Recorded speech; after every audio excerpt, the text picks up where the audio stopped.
हाय। आज का जो वीडियो है जनता के अवेयरनेस के लिए है।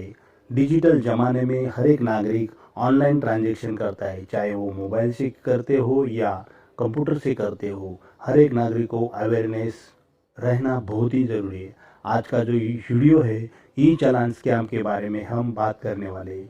ई चालान स्कैम कैसे काम करता है और ई चालान स्कैम के नागरिक पीड़ित न बने इसलिए क्या अवेयरनेस लेनी चाहिए, और यदि कोई इसका पीड़ित बन जाता है तो इसका कंप्लेंट कहाँ करनी चाहिए, इसके बारे में हम ये बता रहे हैं। चालान क्या है इसके बारे में जानना ज़रूरी है। यदि आपके पास टू व्हीलर है, फोर व्हीलर है या थ्री व्हीलर है, ये जो गाड़ियाँ है, ये गाड़ियाँ हम रास्ते के ऊपर चलाते हैं तो हमें मोटर व्हीकल एक्ट और रूल का पालन करना बहुत ज़रूरी है। यदि ये रूल और एक्ट का उल्लंघन किया जाता है तो आरटीओ और पुलिस के द्वारा चालान बनाया जाता है। मोबाइल या ईमेल द्वारा प्राप्त युग में ये जो चालान है, ये चालान ऑनलाइन, और इस चालान के ऊपर जो अमाउंट होती है वो अमाउंट आपको ऑनलाइन ट्रांजैक्शन करके आरटीओ कार्यालय या पुलिस को पेड करनी पड़ती है। लेकिन इसी का फ़ायदा लेते हुए जो फ्रॉडलेंट और स्कैमर है, इन्होंने ई चालान स्कैम शुरू किए। इसके वजह से जनता को आर्थिक नुकसान सहना पड़ता है। ई चालान स्कैम कैसे काम करता है इसकी जानकारी लेते। पहला स्लाइड है, इसमें फेक ई चालान कैसा होता है, और ये जो ई चालान जो मैसेज के जरिए या ईमेल द्वारा प्राप्त होता है, इस मैसेज में एक फेक लिंक होता है, फेक चालान नंबर होता है, पेमेंट डिटेल होता है, और जनता को ये बिलीव हो जाना चाहिए कि ये मैसेज गवर्नमेंट ऑफिस द्वारा प्राप्त हुआ है, ऐसा उसमें दिखाया जाता है। अभी इस स्लाइड में देखिए ई चालान नंबर नीले रंग में दिख रहा है, वो पैसे का उसमें डिटेल दिया हुआ है, और जो फेक लिंक है ये लिंक भी इसमें दी हुई है, और आरटीओ ऑफिस का नाम इसमें दिया है, रिगार्ड आरटीओ ऑफिस, यानी कि ऐसा लगना चाहिए कि ये जो मैसेज है ये आरटीओ ऑफिस से आपको प्राप्त हुआ। मैसेज में दी हुई डिटेल पढ़ने के बाद हर नागरिक को ऐसा लगता है कि ये ओरिजिनल मैसेज है। लेकिन ये जो मैसेज में यूआरएल रहता है कि या ईमेल में जो यूआरएल आई हुई है, ये यूआरएल पे हम क्लिक करते हैं तो इसमें एक पोर्टल दिखाई देता है। जो पोर्टल है ये गवर्नमेंट पोर्टल जैसा दिखता है, और इसके ऊपर हर एक नागरिक का विश्वास बैठता है। लेकिन ये जो स्लाइड में एक फेक लिंक दिखाई दी है और एक ओरिजिनल लिंक दिखाई है, इसमें जो फ़र्क दिखाई दे रहा है ये नॉर्मल फ़र्क होता है। यदि कोई नागरिक इस लिंक के ऊपर क्लिक कर देता है तो वो पोर्टल में पर्सनल इंफॉर्मेशन मांगा हुआ होता है, फाइनेंशियल इंफॉर्मेशन मांगा हुआ है, जैसे कि बैंक का डिटेल है, कार डिटेल है, और पिन नंबर भी मांगे जाते हैं। हम सब इंफॉर्मेशन वो पोर्टल पे भर देते हैं तो ये जो स्कैमर होते हैं, जो फ्रॉडलेंट होते हैं, ये जो डेटा हमारा ठेप कर लेते हैं, और ये जो डेटा है वो डेटा वेरियस मैलिशियस पर्पस के लिए यूज़ किया जाता है।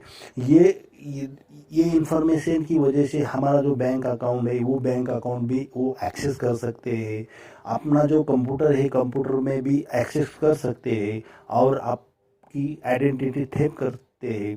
और जो ये इंफॉर्मेशन वो इंफॉर्मेशन डार्क नेट या डार्क वेब पे भी ये लोग बेचते हैं और पैसा कमाते हैं। हमारा बैंक का डिटेल्स उनके पास चले जाने से अपना जो बैंक अकाउंट है उस बैंक अकाउंट में जितना ही अमाउंट हमारा सेविंग में है उतना पूरा अकाउंट वो पूरा खाली कर देते हैं, और हमें बहुत बड़ा आर्थिक नुकसान से झगड़ना पड़ता है। अभी ये जो ई चालान स्कैम है इससे हम कैसे प्रोटेक्ट रहे, इसके लिए हम क्या अवेयरनेस रखना ज़रूरी है। यदि हमें ऐसा यूआरएल या मैसेज प्राप्त हो जाता है तो वो यूआरएल का हमें लिंक क्लिक करने से पहले उसका इंस्पेक्शन करना बहुत ज़रूरी है, उसका निरीक्षण करना बहुत ज़रूरी है। वो जो यूआरएल है उसका सोर्स वेरीफाई करना ज़रूरी है। यदि गवर्नमेंट ऑफिसेस का वेबसाइट है उससे वो यूआरएल का मैच करके देखना ज़रूरी है। यदि जो लिंक या यूआरएल प्राप्त हुआ है वो यूआरएल में स्पेलिंग मिस्टेक है या ग्रामेटिकल मिस्टेक है तो उससे भी हम समझ सकते हैं कि ये यूआरएल या लिंक है फेक है। सबसे बड़ी बात है कि जो गवर्नमेंट है, गवर्नमेंट की जो आरटीओ ऑफिस या पुलिस है, ये ऐसा मैसेज या लिंक नहीं भेजते हैं, सिर्फ आपको इन्फॉर्मेशन देते हैं कि आपकी गाड़ी के ऊपर चालान आ चुका है और ये आप जाके आरटीओ कार्यालय में भर दीजिए।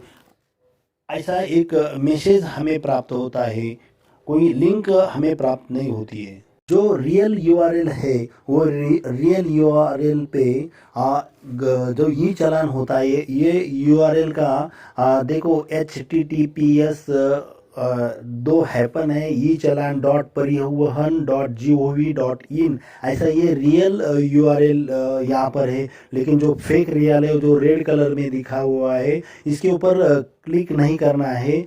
और ऐसा कोई ईमेल या मैसेज है तो उसको दुर्लक्ष करना है, उसको इग्नोर करना है।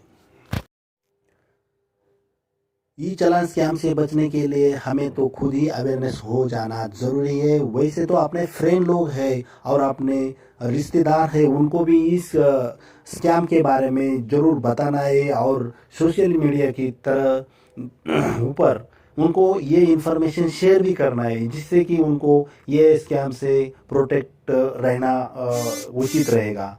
और ऐसा कोई मैसेज या ईमेल फेक ई चालान के बारे में या उस मैसेज में फेक यूआरएल उसमें दी हुई तो कोई इसका पीड़ित हो जाए या ऐसा कुछ मैसेज हमें प्राप्त हो जाए तो लोकल पुलिस स्टेशन में या लोकल साइबर सेल में हमें ज़रूर संपर्क करना चाहिए।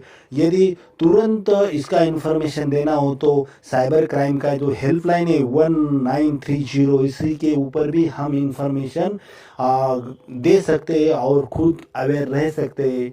और इस डिजिटल ज़माने में साइबर सिक्योरिटी के लिए अवेयरनेस ये एकमात्र सबसे अच्छा उपाय माना जाता है। तो ये वीडियो आपको अच्छा लगा हो तो इसको शेयर करिए, लाइक करिए और हो सके तो हमारे चैनल को सब्सक्राइब करिए। Thank you.